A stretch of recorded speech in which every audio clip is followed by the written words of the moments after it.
Estamos cada vez más cerca de las elecciones del 29 de agosto y un factor determinante en función de la novedad de este año electoral que tiene que ver con la pandemia está dado también por el control de la justicia. Y estamos aquí con el presidente de la Junta Electoral, el doctor Gustavo Sánchez Mariño. Doctor, gracias por estar acá. Un placer. Estamos en una locación distinta, claramente, a la vera de la Laguna Rincón en Caacatí, donde participamos, y el doctor también, de una de las actividades de la Feria del Libro de Caacatí. Ya que estamos... Debo aclarar que vine a acompañar a Estela Mari Folguerá de Sotile a presentar su libro sobre su hermano Juan José Folguerá, que yo tuve el honor de prologar. Y de paso, ya que estamos, si yo le digo Feria del Libro Caacatí, ¿a usted qué le genera? Un lugar mágico, un lugar donde ocurren cosas que a lo mejor no ocurren en ningún otro lado de la provincia, porque acá se constituyen, se reúnen escritores de toda la nación, de toda la República Argentina una vez al año, y bueno, los intercambios son riquísimos, son realmente impresionantes. Lo estábamos comentando hoy durante todo este tiempo que duró nuestra reunión. La verdad es que es un verdadero placer estar acá. Al que le gusta la literatura y al que ama los libros como nosotros, por supuesto, es una época muy linda del año. Bueno, a nosotros también nos gusta un poco la política, y usted tiene que controlar, usted es un poco el árbitro. De política no voy a hablar. Pero usted es el árbitro de ese juego. Sí. ¿Cómo se está llevando a cabo toda esta preparación, teniendo en cuenta que vamos a votar en pandemia, ¿no? Y eso demanda también un trabajo extra. Eso fue un gran desafío que ya empezamos a preparar el año pasado. En agosto aproximadamente del año pasado empezamos ya a elaborar presupuestos y a elaborar protocolos, tratando de basarnos en información que recibíamos de por ejemplo, la Cámara Electoral Nacional, que es la máxima autoridad electoral del país, o también de organizaciones privadas como CIPEC, que es un organismo que hace estudios socioeconómicos y políticos, tomando la experiencia de más de 50 países del mundo que han hecho elecciones en pandemia.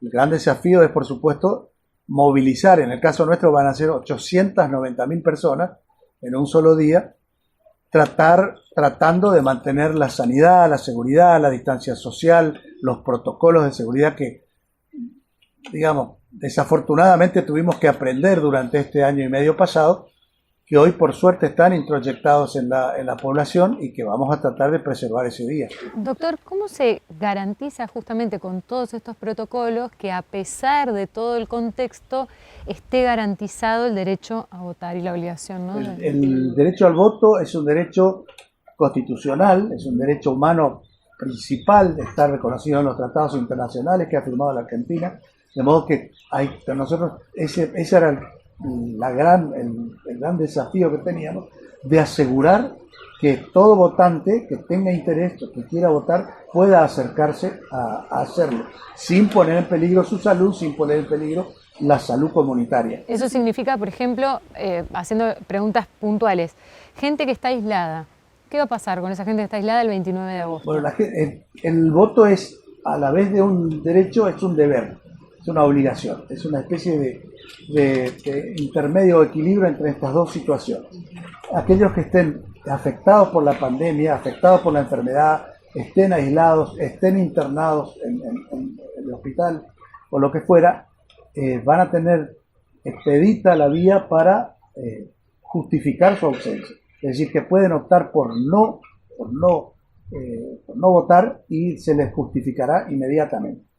De modo que por ese lado tienen que quedarse todos tranquilos. Como en un caso cualquiera de una persona que está internada, por ejemplo, y justo le toca una elección. Esa ha sido siempre el texto de la ley establece que en caso, por ejemplo, de estar a más de 500 kilómetros del lugar de votación, uno puede justificarse acudiendo a la policía más cercana.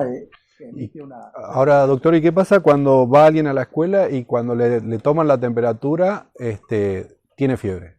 No, la Cámara Electoral Nacional en los protocolos que hemos visto publicados en la prensa recientemente, entre una de las cosas que había decidido después de juntarse con representantes del Ministerio del Gobierno Nacional, decidieron que no van a tomar la temperatura. Y nosotros vamos a seguir ese consejo. Me parece que es razonable en el sentido de que esta es una enfermedad muy misteriosa.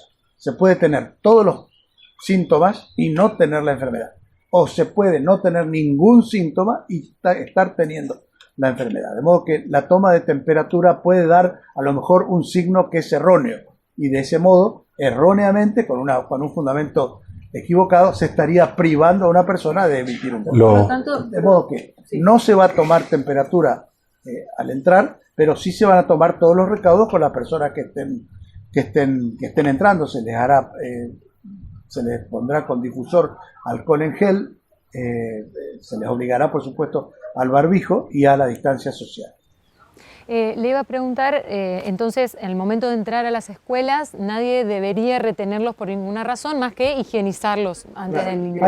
Hay una versión que salió publicada en los diarios, todavía no se ha hecho ninguna publicación oficial de la Cámara Electoral, de que ellos tendrían a su disposición una data, una información de una lista nacional de personas aisladas obligatoriamente. Nosotros no tenemos conocimiento ni acceso a esa lista, pero ellos, según leí en las publicaciones, pondrían a una persona representante de la Junta en la entrada de la escuela y si esa persona resulta estar en esa lista, no se la dejará ingresar. Si esto sale, bueno, como les digo, esto es nada más que un trascendido, pero si esto sale oficialmente, recurriremos a la Cámara Electoral para que nos preste, por supuesto, el acceso a esa lista y haremos lo mismo, pondremos alguna autoridad policial o sanitaria ahí en la entrada de las escuelas y constataremos esta situación. Pero claro, también es una situación bastante marginal, por decir así, porque esa lista podría tener personas que ya han salido del aislamiento el día anterior, por ejemplo, y en ese caso. A esta altura que todos sabemos básicamente cómo nos tenemos que cuidar, que tenemos que mantener la distancia, el barbijo y demás, ¿qué le preocupa más allá de esas medidas básicas que hay que tomar de cara a las elecciones? Bueno, yo voy a compartir la preocupación de la Cámara Electoral Nacional, hoy la estoy nombrando todo el tiempo porque trabajamos con ellos desde hace un año y la verdad es que compartimos esta preocupación. La principal preocupación es la presencia de las autoridades de mesa.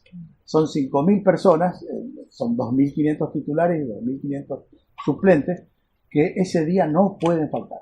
¿Por qué no pueden faltar? Porque sin ellos no puede abrirse la urna, no puede llevarse adelante el comicio.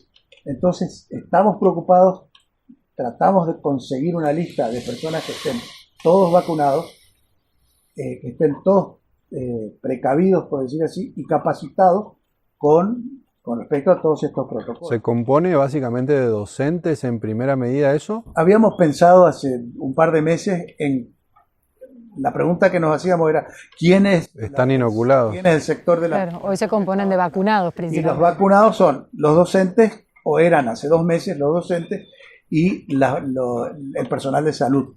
Al personal de salud, por supuesto, no lo vamos a derivar de su trabajo, entonces pensamos en los docentes. Nos reunimos con la ministra de Educación y le transmitimos esta inquietud y nos dijo que sí, que con total tranquilidad podemos hacer una... A priori también está avanzando rápido la vacunación. Claro, ahora ha avanzado tanto la vacunación, hay un rango etario mucho más grande de gente vacunada, de modo que vamos a ampliar eso. Eso quiero aprovechar para aquel que tenga interés, que esté vacunado, y o por lo menos que tenga una vacuna y tenga interés en participar como autoridad de mesa, puede escribirnos a juntaelectoral@juscorrientes.gov.ar. Ahí los tomaremos en cuenta. Se puede padronar, digamos. Veremos y vamos a tratar de elaborar una lista entre voluntarios y los que faltan serán seguramente los docentes. Bueno, creo que vamos a poder cumplir. El cambio más grande de esta elección tiene que ver con el padrón y con la cantidad de escuelas. Se sumaron escuelas justamente para cumplir con el protocolo. De las medidas para evitar aglomeraciones. En general, en las escuelas había siempre 20 urnas o 20 mesas. Ahora vamos a tratar de que sean menos. Vamos a ampliar el número de escuelas. En la elección anterior fueron 250. En esta van a ser 336, es decir, 86 escuelas más. El número de mesas no va a variar, van a ser 2.500, pero claro, va a haber menos mesas, menos urnas en cada escuela. Hasta acá no hay ningún problema, ¿no? Hasta ahora no. Estamos en ese proceso de inspección de las escuelas. Una vez que tengamos el ok del Ministerio de Educación, a fin de mes probablemente ya tengamos la lista definitiva de escuelas. Doctor, muchísimas gracias. No, gracias a ustedes. Estábamos hablando con el presidente de la Junta Electoral de la provincia, el doctor Gustavo Sánchez Mariño.